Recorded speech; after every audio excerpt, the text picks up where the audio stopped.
네, 반갑습니다. 김지순입니다. 어, 어제 저희가 피파리 수업 때, 로스라는 책으로 저희가, 교육을 들었어요. 바로, 네, 이 책입니다. 로스.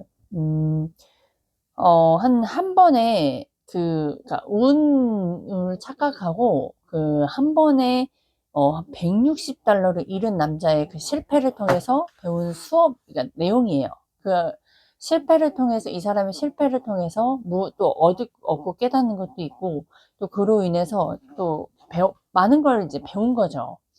근데 이제 이런 내용들을 이제 보면서 어제의 주제는 인생의 시나리오예요. 나의 인생의 시나리오.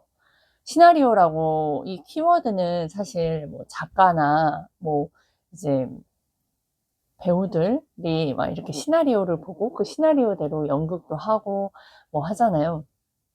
사실 계획한다는 거, 무언가를, 그러니까 내 인생을 설계하는 거잖아요. 한마디로 시나리오라고 하는 거. 그리고 또 어떻게 될 것이고, 그리고 내가 만약에 어떠한 일이 있더라도 나는 이걸 반드시 가야 된다라는 나의 시나리오를 이게 생각하고, 그 다음에 또 내 계획이 또 내 현실에서 어떻게 작용하는지는 또 경험해 봐야 알거든요. 근데 이 경험한다는 것이 사실 일반 사람들은 경험을 다 하는데 내가 바라는 원하는 세상을 살기 위해서 그러니까 즉 자유를 쫓기 위해서 아이스간 대표님이 언제나 요즘 계속 하시는 말씀이 자유를 쫓아야 된다. 돈만 쫓으면 안 된다. 자유를 쫓으면 풍요는 따라온다라고 말씀을 해주셨어요. 그러면 우리는 돈을 위해서 일하는 게 아니라 하지만 돈 때문에 일하고 하기 싫은 일 억지로 해요. 이것처럼 우리가 정말 자유를 원하지 않는 사람은 아무도 없을 거예요. 근데 그 자유가 어떤 건지, 어, 아는 사람 또한 얼마 없다라고 저는 생각합니다. 저도 자유가 뭐예요? 라고 물어본다면 되게 다양하고요. 그리고 그 깊이도 다 각자가 다르더라고요. 근데 우선은 그 자유 쫓는 사람 중에 또 윤리와 도덕성. 항상 이제 요즘에 아이스간 대표님이 말씀해 주시는 부분이 있는데 윤리와 도덕성을 지키면서 그 자유 안에 윤리와 도덕성을 갖고 있어야 하는 것들이 중요하다라는 거. 또 요즘 계속 알려주시는데 자유라고 하면 우리는 내가 원하면 누구에게 피해를 주더라도 그냥 그건 자유가 아니에요. 그건 그냥 이기적인 거고, 그냥 못된 거죠. 그리고 사람으로서, 어, 해서는 안 되는 행동들이잖아요. 그런 자유를 생각하시면 안 돼요.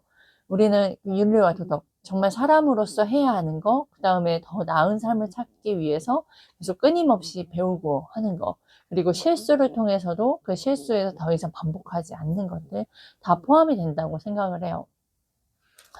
그럼, 이제 이야기를 해볼게요.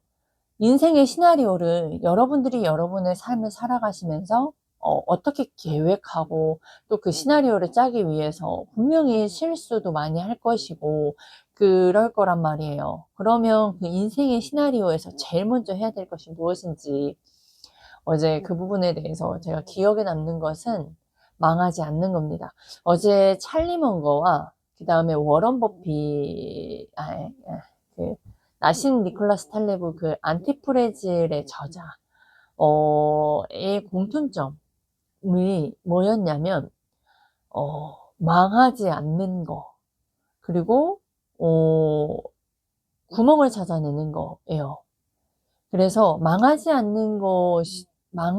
않으려면 무엇을 피해야 할까입니다.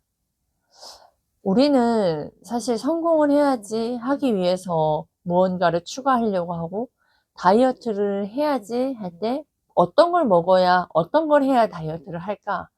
그런데, JYP, 박진영이 어느 프로에 나와서 이제 본인이 어떤 거를 했더니, 뭘 안 했더니, 안 좋은 걸 싹 빼고, 그냥 좋은 것만 먹었더니, 원래 있는, 그랬더니, 흰머리가 없어지고, 지금은 검은 머리고, 주름도 좋아지더라. 그래서 사람들이 몸이 좋아지기 위해서 무엇을 해야만 한다, 무엇을 먹거나 무엇을 해야지만 하는데, 안 좋은 걸 피하면 된다라고 이야기를 하는 내용이 나와요. 그것과 마찬가지예요. 우리에겐 되게 제거가 중요한데요. 여기 이 진짜 부자들은 뭐냐면, 찰리 머건은 워런 버핏의, 멘토처럼 거의 협력자였어요. 그리고 나심 니콜라스 탈레브는 그것도 진짜 극소수의 부자들에게, 어, 유명한 책, 안티프레즈, 블랙스완, 행운을 섞지 마라 등등의 저자예요. 이분은 정말로 남을 돕기 위해서 본인의 책에 이름을 거론하면서까지, 어떤 사람이 사기꾼이고 어떤 사람이 나쁜 사람이다, 뭐 이런 되게 진짜 현실 기반으로 제대로 알려주는 정말 진짜 귀한 분이에요. 그래서 이분들이 말하는 부자가 되고 싶다면 진짜 부자의 조언을 들어라. 어제 이 말씀도 해주셨는데, 자, 뭐냐면, 망하지 않으려면 무엇을 해야 될까? 여러분들은 성공하려면 무엇을 해야 될까 하잖아요. 근데 부자들은요, 망하지 않으려면 무엇을 피해야 할까입니다. 그러면 이걸 알면 망하는 길에서는 벗어날 수 있어요. 내가 10억 자산가라고 하더라도요, 망하는 건 한순간이에요. 근데 그 구멍이 크냐, 작으냐, 작은 구멍에도 망할 수 있다. 예, 배에 작은 구멍 하나에도 배가 파손되고요. 망하잖아요. 그거랑 같다고 생각하시면 돼요. 그래서 저도 어떻게 하면 망하지 않을까를 생각 안 했어요. 그냥 어떻게 하면 잘 살까? 어떻게 하면 돈이 잘 벌까? 어떻게 하면 행복할까? 어떻게 하면 편하게 살 수 있을까? 어떻게 하면이었어요. 근데 무엇을 피하면이라는 걸, 부자들은 그걸 피해망상처럼 생각을 한다고. 네, 누구였지? 이 나심 니콜라스 탈레브는, 이 저자는 자전거도 안 탄다 하더라고요. 왜? 무방비 상태이잖아요. 그러니까 생명과 직결되어 있는 부분의 무방비 상태에 자전거까지도 타지 않는, 어, 그런 마인드와 그런 행동들을 하고 살았어요. 하지만 우리는, 제일 중요한 내 생명에 대한 이렇게 피해야 할 부분들을 피하지 않잖아요. 괜찮을 거야. 그냥 되게 막연한 믿음인 거예요. 그렇게 살아왔어요, 우리는. 지금도 그렇게 살 것이고, 앞으로도 배우지 않고 이걸 끊임없이 내가 기억해내려고 하지 않으면, 이 배움을 내 거로 만들지 않으면 아마 죽을 때까지 우리는 위험에 노출되면서 망할 수 있는 것을 피하지 않고 살 겁니다. 네. 그 점이 정말 중요한데, 사실 여러분들, 이게 진짜 부자들의 공통점이라고 본다면, 이 부자들의 공통점을 대중들은요, 개미들은 이 공통점이 있는지도 모르고 사는 게 정말 최악이지 않아요? 네. 그렇게 살고 있는 게 우리예요. 그래서 이거를 계속 끊임없이 배우면요, 여러 가지 마음이 들어요. 와, 이걸 알아서 감사한 거, 그리고 이걸 모르고 살았으면 어쩔 뻔한 거, 안도가 되는 거, 그리고 이걸 집중하고 싶은데 집중이 안 돼서 답답하고, 뭐 그런 거, 여러 가지 부분들이 있거든요, 여러분. 이렇게 계속 내 생각을 부자의 생각과 부자의 마인드로 계속 파괴시켜야 돼요, 여러분. 이런 파괴가 있어야 우리가 원하는 삶으로 살 수가 있습니다. 내가 기존에 갖고 있던 붙들고 있던 것들을 깨부셔야 돼요. 내가 살고 있는 건 부자의 마인드인가요? 내가 부자인가요? 내 주변에 부자가 있나요? 아니잖아요. 그러면 아닌 거예요. 그러면 내가 믿고 있는 거, 내가 생각하고 있는 것들은 다 이제 끝났다. 이제 나는 진짜 부자들의 마인드를 배워야 된다. 이 점을 갖고 계시면 되고요. 망하지 않는 거, 이런 얘기가 있더라고요. 나신 니콜라스 탈레브가 한 말인데, 최선의 것은 알아서 되어진다. 그러니 최악을 피하라. 사실 처음 들었을 땐 이해가 안 됐어요. 왜 최선의 것은 되어지는 거지? 지금도 좀 설명을 하려면 설명을 하고 싶은데 이거를 어떻게 좀 묘사하게끔 연결해서 예시를 들고 싶거든요. 근데 그 최선의 것은 그냥 생존에 대한 부분들은 알아서 되어진다. 그런데 최악을 피해라. 최악이 뭘까요? 제가 여기 적어놨거든요. 작은 충격에 쉽게 무너지는 구조를 경계해야 된다. 그리고 돈벌이에 늘어나면 소비가 늘리는 구조예요. 전 이 이야기를 해주셨을 때 저의 모습이 생각났어요. 우리가 돈을 버는 게 제가 그 분양을 할 때 분양은 소득이 계속 계약을 하면 계속 몇 천만 원씩 나오죠. 하지만 계약이 없는 달도 있어요. 그러면 근데 한 번에 받을 때 막 5천, 2천, 3천, 막 1,000 이상 이렇게도 버니까 이제 돈을 버는 게 실질적으로 연봉해서 나누기 계산하는 게 아니라 그냥 그 버는 걸로 딱 뭐예요? 규모 있게 쓰지 못하면 내가 수익이 늘어났다라고 착각을 할 수가 있거든요. 그러면 소비가 늘어나는 구조로 돼요. 그동안 내가 그동안 못했던 거. 왜냐면 그동안 또 못했던 것들. 뭐 애들이 무언가 해달라 했는데, 나중에 해줄게. 라고 했던 것들이 생각이 나고, 그러면 소비가 늘어나요. 그러니까 이게 기존에 우리가 갖고 있던 생활 패턴이고, 그동안에 늘려왔던 부분인 거고, 이게 되어지더라고요. 그래서, 근데 만약에 돈 벌어나는 게 늘어나면 소비는 줄여야 되거든요. 우리가 잠깐 사는 게 아니잖아요. 그러니까 이거를 소비를 눌리는 구조가 돼버리는 것 자체가 소비를 늘리는 구조는 이 사람의 세팅 값이 아직도 변화되지 못한 거예요. 부자들은 소비를 늘릴까요? 줄일까요? 아니요. 그때 누구였지? 워런 버핏이 출근하기 전에 그냥 햄버거 하나 이렇게 드라이브인 해가지고 먹으면서 그런 인터뷰 영상을 봤었거든요. 근데 우리는 막 좋은 거 먹어야 돼, 풀어야 돼, 뭐 월급 받았으면 나한테 보상을 해야 돼. 근데 진짜 부자들은 본인이 돈을 억대로 벌어도 내가 번 소득 하에 한해서 차를 사고요. 그러니까 소비 자체가 부자가 될 수밖에 없는 소비 자체가 생각이 달라요. 근데 일반 사람들은 어떠냐면 좀 이 정도 벌고 이 정도에 뭐냐 보너스가 들어와? 그럼 무엇부터 할까를 생각하기 때문에 근데 이게 방금 최악을 만들어 버리는 이 작은 경계가 우리는 이 정도는 괜찮아 라고 하는 게 그게 결코 작은 게 아니라는 거예요. 그 습관들이 결국엔 나중에 1억이 들어와도 더 늘 것이고 소비는 계속 늘어난다는 거예요. 내가 이 정도 벌면 좀 그때는 괜찮아질 거야 라고 생각하는 게 내가 바뀌지 않으면 아무것도 바뀌지 않거든요. 그래서 최악을 피하는 거, 내가 소비를 늘리는 것은 안 됩니다. 지금도 뭔가 걱정이 나거나 스트레스를 받잖아요. 막 사고 싶은 충동이 올라와요.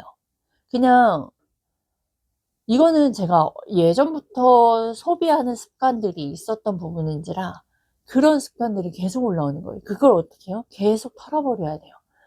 그럼에도 불구하고 이게 안 된단 말이에요. 왜냐? 그 스트레스를 그런 식으로 풀었던 사람들은 그 상황이 딱 닥쳐버리면 예를 들어 무언가에 집중하지 않는 상태일 땐 다시 그게 올라와요. 그래서 그걸 피해야 됩니다. 그 최악이라는 걸 알았잖아요. 그리고 또 소비를 늘리는 구조는 망하는 거다라고 이 부자들이 이렇게 알려주고 배웠잖아요. 근데 이거를 이론으로만 알고 행동에 하지 않으면 계속 최악으로 가고 있는 겁니다. 그래서 여러분들도 이 소비가 굉장히 부자들은 좀 되게 크게 보는 거예요. 작은 돈 무시하지 않고요. 그리고 비용 절감에 대해서 굉장히 저희 아이승환 대표님도 언제나 비용 절감이 바로 수익 낼 수 있는 거다라고 계속 이야기를 하시고, 사업을 할 때도 비용이 들지 않는 걸 우선시해요. 그게 절대적으로 안전마진이고, 그게 절대적으로 망하더라도 큰 손실이 없는 거기 때문에 그걸 중점으로 가요. 하지만 일반 대중 사람들은 무조건 될 거야 라는 막연한 자신감과 막연한 기대로 빚을 끌어다가 쓰고요. 그 안에서 계속 될 거다라는 거를 하지만 결국엔 안 돼요. 보시면 망하는 지름길에 그 찰리 문거가 총 5가지를 이야기한 게 있거든요.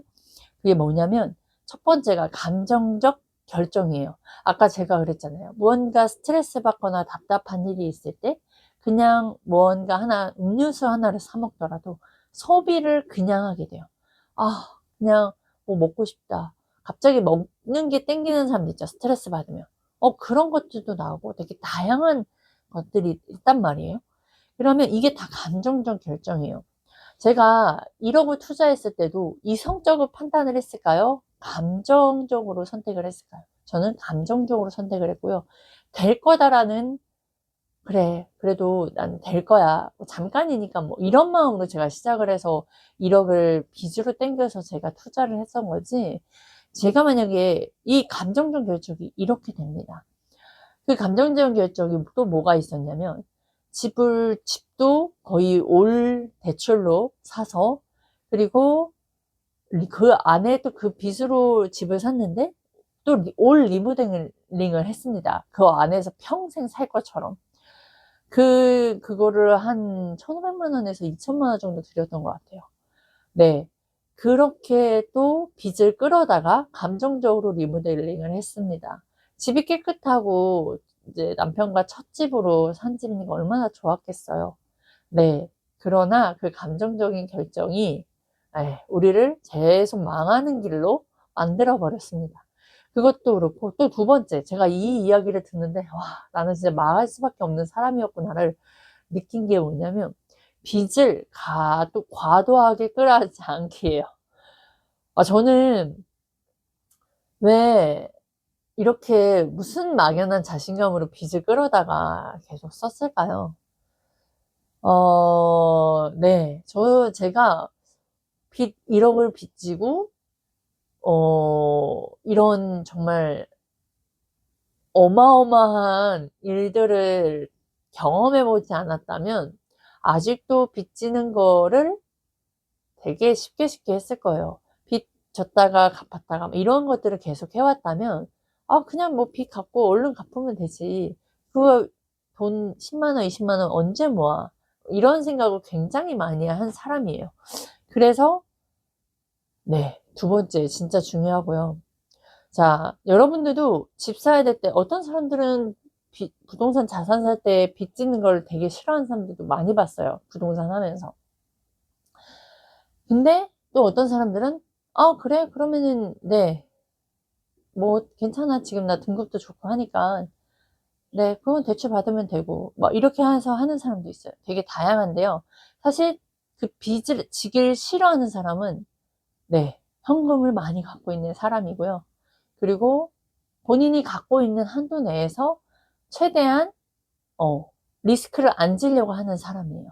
그리고 내가 잃어도 큰 피해가 보지 않는 선에서 하려고 선택을 하는 사람이고요.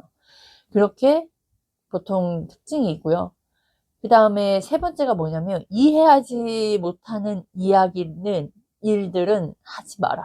네. 제가 처음으로 1억을 빚져서 화장품 회사에 투자했던 건 결국 그건 폰지 사기였거든요. 근데 이제 저희 엄마가 한 3년 정도 그걸 계속 하시면서 월 5%를 계속 받으셨어요. 처음에 10% 받으시다가 그냥 5%를 받으셔서 빚을 청산을 하신 그 3년 기간 보고, 그 사람이 말하는 게 사실 이해가 안 되는 거예요. 왜, 어떻게 이렇게 해서 많은 수익을 주세요? 이익을 주세요? 그랬더니 화장품을 외국에 수출하고 국내에서 화장품이 굉장히 수익이 많이 난다 라고 하면서 그 수익을 투자자들한테 돌려주는 거다라고 이야기를 했는데, 뭐 사실 제가 뭐 투자를 해봤던 사람도 아니고 하니까 그걸 이해해서 들어간 건 아니에요. 그냥 엄마도 그렇게 한 3년 정도 했으니까 그래 나도 바짝 해보자. 그리고 대출을 받아도 월 5%니까 제가 들어갔을 때 월 5%였으니까 카드론을 받아도 오히려 막 100, 200이 생활비가 오히려 생기네 이러면서 제가 시작이 들어간 거거든요. 그래서 이해가 되지 않는 것에선 부자들은 결코 행동하지 않습니다. 그러니까 미리 사전조사 들어가고 미리 아는 것들 꼭 알고 본인이 확신하는 선에서도 투자 들어가고 하거든요. 그러니까 이게 정말 이 부자들이 하는 행동을 부자들이 망하는 지름길을 알고 있잖아요. 근데 우리는 머리로는 알아도 나는 괜찮을 거야 라는 마음으로 또 들어갑니다. 그러니까 제대로 아는 게 아니에요. 그리고 네 번째가 배우지 않는 것을 매우 혐오하라.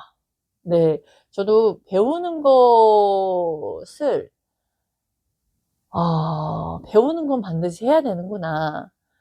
본인이 얼마나, 그러니까 주제 파악하는 부분에서도 중요하고요. 그리고 앞으로 세상에 나가는 것에서도 어떠한 관점을 가지고 살아가야 하는지, 같은 세상을 봐도요, 배우고, 그 다음에 진짜 부자들의 바라보는 세상과 우리가 바라보는 세상은 너무나 다릅니다. 네. 어, 여기에 책에 미래 설계자가 나오고 도박가가 나오고 추측가가 나와요. 이 세 가지 분류의 사람이 나오는데 보통 사람들은 도박가로 살거나 그나마 조금 나은 거는 추측가입니다. 이렇게 할 계획도 좀 나름 하고 그러니까 그런 거. 이제 저는 뭐였냐면 도박가였어요.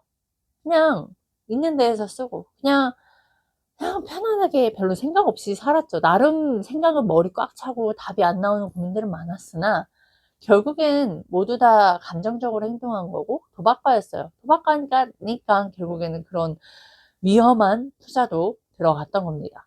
그리고 그래서 배우지 않는 것을 매우 혐오해야 돼요. 제가 모두 이런 것들을 배웠기 때문에 제가 이렇게 유튜브로 공급을 하는 것처럼 여러분들도 배우지 않으면 사실 이런 내용들을 알 수 없고 내 상태가 어떤지도 알 수가 없고요. 그 다음에 우리가 어떤 거로 또 집중을 하면서 어떤 세상을 관점으로 바라보고 가야 하는지 몰라요. 그래서 이 세상을 부자가 보는 관점은요.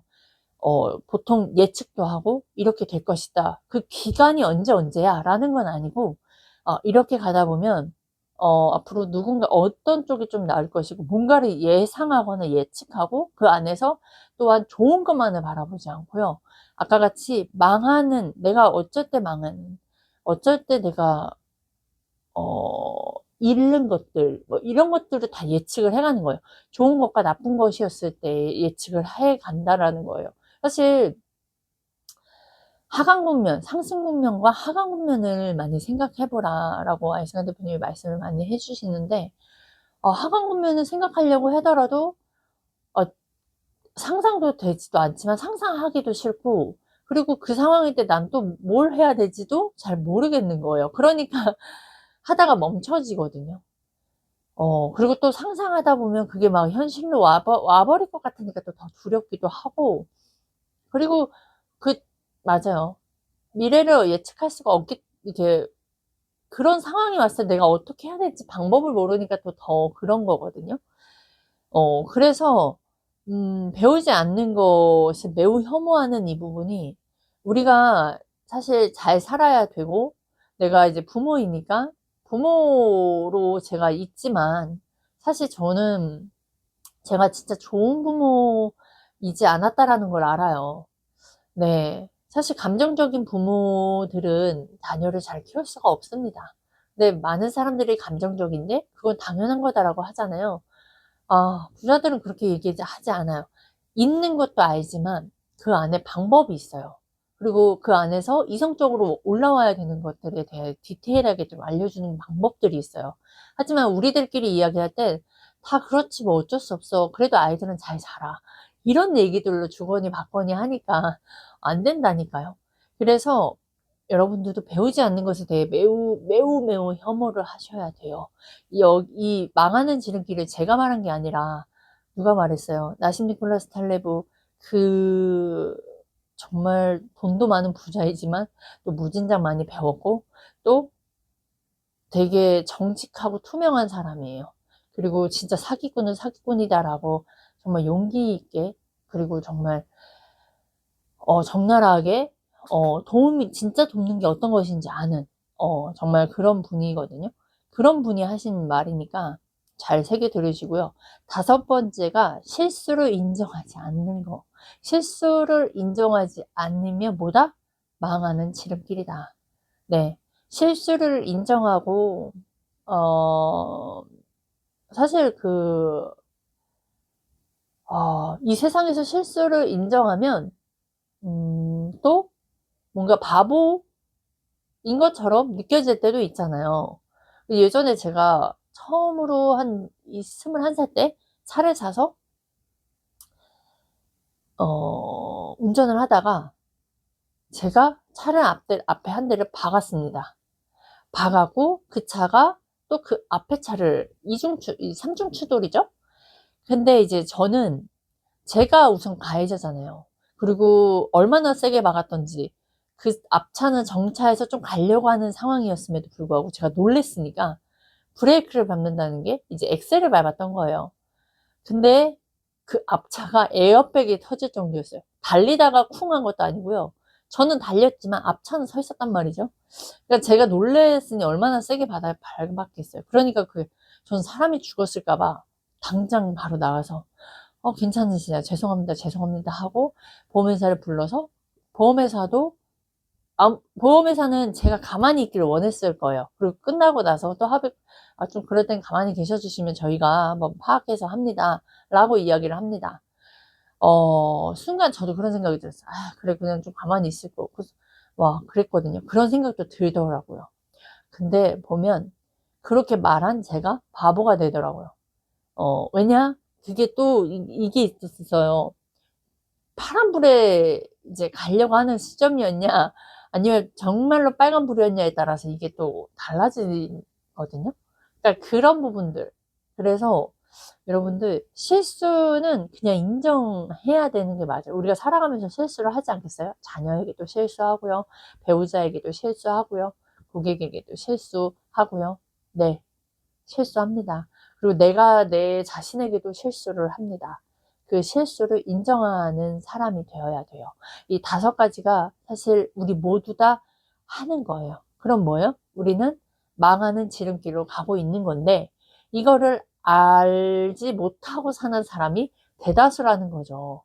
네, 여러분들도 이 부분들을 기억하시고 우리가 인생 시나리오를 짤 때 망하지 않는 지름길, 그리고 망하지 않으려면 어떤 걸 피해야 하는지에 대한 질문들로 하나씩 적어보시기 바래요. 우선 제일 먼저 바로 수행될 수 있는 거, 내 소비를 하나라도 줄여보세요. 소비 줄이는 거, 저도 이런 이야기를 하지만 저도 소비를 굉장히 좋아하는 사람입니다. 네, 그러니까 여러분들도 소비를 줄이는 삶, 이 다섯 가지 중에 하나라도 네, 해내가야 그 다음 네 개 중에 또 하나를 할 수 있지 않겠어요? 네, 아무튼 본인의 인생의 시나리오를 잘 짜보는, 그리고 망하지 않는 사람이 되시길 바랄게요. 여기까지 하겠습니다.